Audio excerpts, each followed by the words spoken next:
great to be here. Happy 2025. Thank you. 2024 was a pretty big year for me. I came out as trans in 2024. Thank you, that's what I do it for, attention.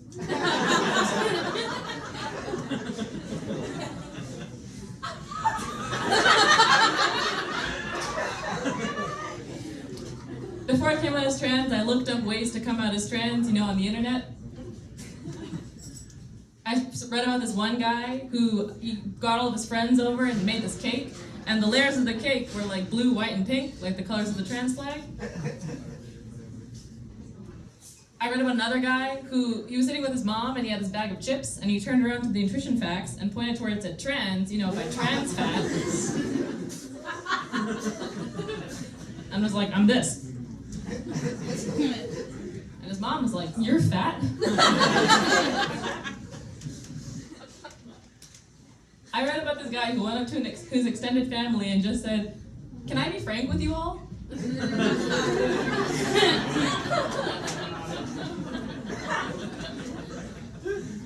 That man's my hero. At school, I tend to use gender-neutral bathrooms whenever I can, because I tend to bring that big titty energy that doesn't bode well with the public men's bathroom. I was talking to one of my cis guy friends, and he asked me which bathroom that I use now. And as a joke, I said, I actually just hold it in now like I do with my period.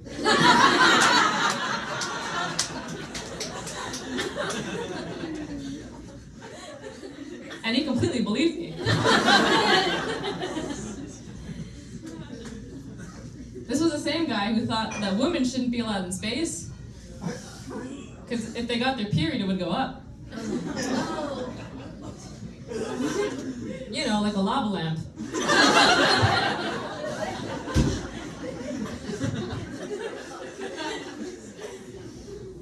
This was the same guy who thought that if I wore a binder, my tits would pop out the other end like one of those midget toys.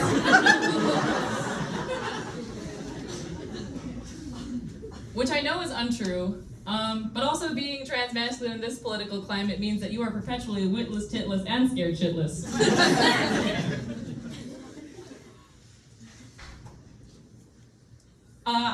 Today was the second day of classes at Duke. I'm in my last semester, which is really exciting. Thank you. I'm very thankful to go to a place like Duke. As a Duke student, I've gotten to meet a lot of people in a lot of high places. Before I went to Duke, I knew a lot of high people. In places. I was talking to this guy, and he asked me, where are there good mics around here? And I was like, there's some in downtown, there's some in Raleigh, etc. And I realized midway through this conversation, he was talking about the popular restaurant chain Jersey Mike's. And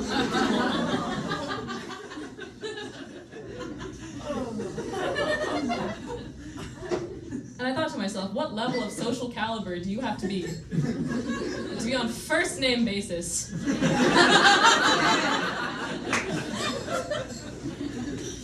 With the Jersey Mike himself. All these Duke students, so well connected.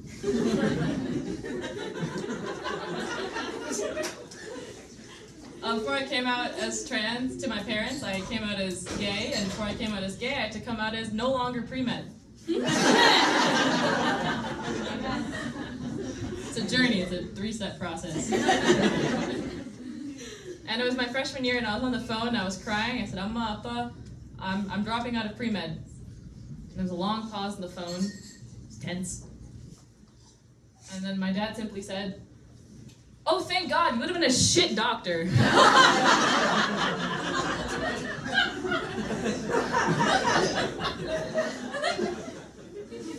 I love my parents. I'm very lucky we always had a good relationship. My parents were like the Three Musketeers if two of them had a kid.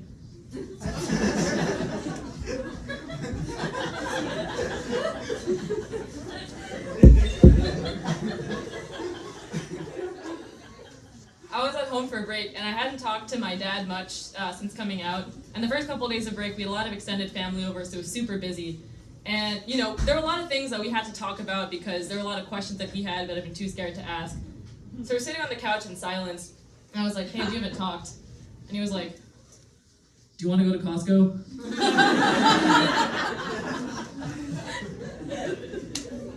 Because my father and I, we have the deep conversations, but we have to do it betwixt 20,000 cans of LaCroix.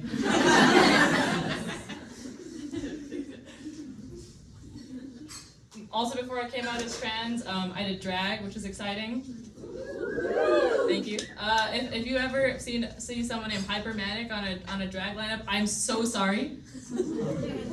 Guys, I was bad at drag.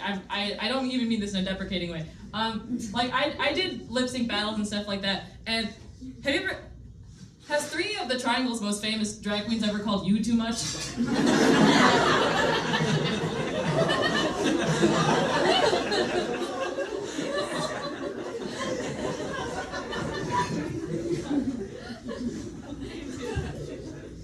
I failed so poorly in that battle, and I invited a lot of my friends, many of whom it was their first time ever watching drag, and I was crying because I did so poorly. And the drag queen I competed against, she put her arm around me and she said, Nick, if you didn't do what you just did up there, I would have never have seen that.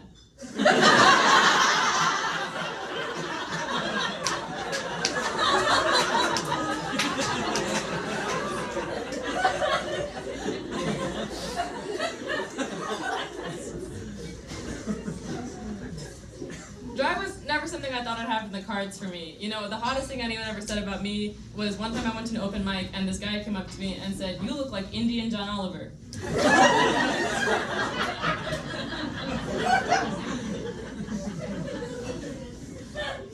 One night I did 3 open mics in 3 different comedy clubs and got called Gay Mowgli 3 different times by 3 different comedians. I'm not a very good dancer. I was friends with a lot of dancers in high school and college, and I asked them, I was like, do you think I'm a good dancer? And they said, you know, on stage you have such a beautiful smile. My dancing abilities have been likened to one of those things like car washes, you know, the ones that... I don't know what they're called. If someone knows, please tell me. I'm not very athletic. I tend to get injured very easily. In high school, the only sport I ever was decently good at was cross country, which everyone knows is the sport you play when you can't play any sports. Like, can you jump? No. Can you swim? Absolutely not. It's like, can you walk kind of fast? Okay.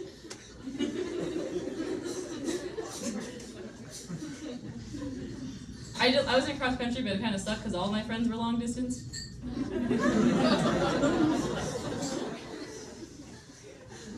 The final reason I really like cross country is because my high school coach would base all of our running routes based on where he could find Pokemon Go characters.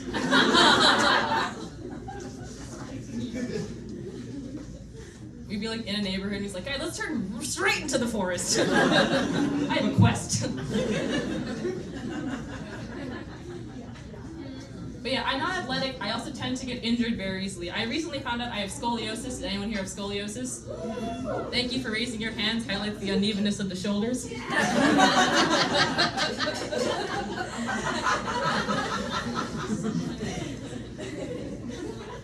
I recently found out I had scoliosis. I had gotten a little scan of my spine, and my doctor was like, that looks like a treble clef.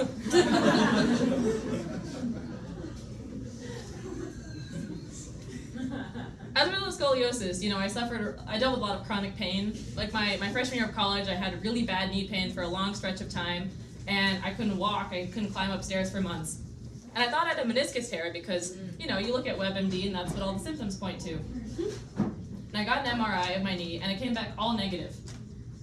And I was like, hey, what's going on? My doctor said this, he said, you know, I think you're at a point in your female development where your hips have gotten so wide, it is putting undue strain on your knees, causing excess pain.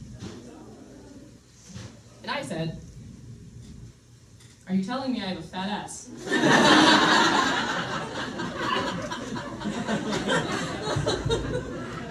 You don't have to be ashamed of it, you can just say it. It's a safe space. Arcana, Is your ass so big it causes your joints physical damage?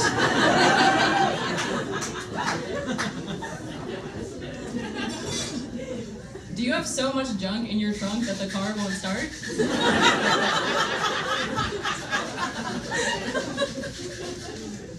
To help deal with the pain, do you guys know those like pain rubs like Volini or Bengay? Bengay is a really popular like Indian one. And my mom was like, put on some Volini, put on some Bengay, it'll help you. And I said, Bengay? I am gay. My name is Nik Narain, thank you.